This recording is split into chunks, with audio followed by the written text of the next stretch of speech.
बहुत important topic है kinds of partner यानी शराकतदारों की इकसाम। भाई एक तो होता है स्लीपिंग पार्टनर, हाँ ये नहीं कि सोता रहता है, ठीक है।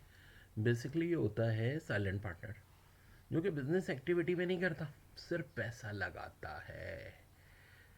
प्रॉफिट में भी हिस्सा मिलेगा और ज़ाहिर लॉस में भी मिलेगा भाई, ठीक है। डिपेंड करता है किस टाइप की इन्वेस्टमेंट है। साइलेंट पार्टनर की भी टर्म यूज़ होती है। फिर होता है एक्टिव पार्टनर, ये यार ये जो काम करता है ना, पूरे का पूरा बिजनेस को एक्टिवेट कर रहा है, कैपिटल को कंट्रीब्यूट करेगा और प्रॉफिट जो है वो भी डिस्ट्रीब्यूट करेगा, ठीक है। अब होता क्या है, फर्ज करो दोनों ने 10-10 लाख लगाए और एक मैनेजमेंट संभाल रहा है, तो ज़ाहिर है मैनेजमेंट वाले का हिस्सा ज़्यादा होगा। और बाजू का ये होता है कि जो स्लीपिंग है उसने सिर्फ पैसा लगाया, और जो एक्टिव है जैसे कि अब भाई कोई एक्सपर्ट है, ठीक है। मुझे लोग बहुत कहते थे कोचिंग में, आप जनाब एक्टिव पार्टनर बन जाइएगा, हम आपकी स्लीपिंग में भाई इन चक्रों से गुरेजी करता रहा हूँ, ठीक है भाई। अब है नॉमिनल पार्टनर। देखो, neither invest not participate but only allow business to use their name in market. Business always seek person of good reputation by using their name partner. हाँ देखो, अब जैसे कि फ़र्ज़ करो यार, सिर्फ नाम दे दिया कि वो बंदा पार्टनर है, हालांकि है नहीं वो। मतलब इस लिहाज से नहीं है कि पैसा भी नहीं लगाया, ठीक है, काम भी नहीं कर रहा, लेकिन फिर भी उसको प्रॉफिट में भी हिस्सा दिया जा रहा है, ठीक है।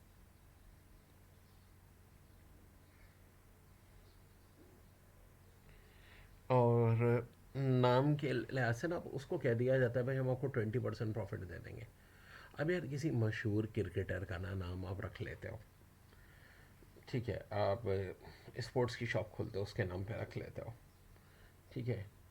या यार कोचिंग से भी होता है भाई कि एक टीचर के नाम पे आपने कोचिंग खोल लिया, वो बड़ा मशहूर है, ठीक है, या ब्रांच खोल ली। मैं फ्रेंचाइज की बात नहीं कर रहा, उसके मामला अलग होते हैं, ये दूसरी तरह की बात है। या आप बिजनेस में बता देते हो कि भाई ये साहब हमारे साथ पार्टनर हैं, ठीक है। तो ये वाली सिचुएशन होती है, कोई बहुत ही मशहूर सेलिब्रिटी। फिर एक होता है सिगरेट पार्टनर। अब ये वो लोग होते हैं ज़्यादातर ना जो अपना नाम नहीं करते, ये बासल लोग होते हैं, आमतौर पर ब्लैक बिजनेस को अवॉइड करना चाहते हैं।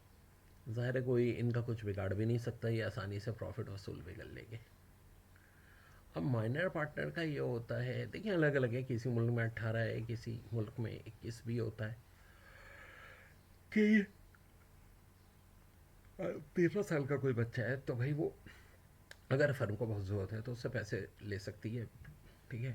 प्रॉफिट में हिस्सा होगा, मैनेजरियल कोई हैसियत नहीं होगी उसकी जब तक वो बालिग ना हो जाए, ठीक है। फिर पार्टनरशिप एग्रीमेंट की अगर हम बात करें, देखो इसमें फर्म का नाम चाहिए होता है, extent of withdrawal, address of firm, interest rate of capital, name address of all partner, interest rate on withdrawal if any, provision for admission of a new partner, capital investment of all partner, provision of dissolution of partnership, profit loss sharing ratio, provision of retirement of partner, right duty and liabilities of partner, salary and commission of partner, ठीक है जी। तो ये हो गई बात। तो ये है पूरा कंप्लीट लेक्चर।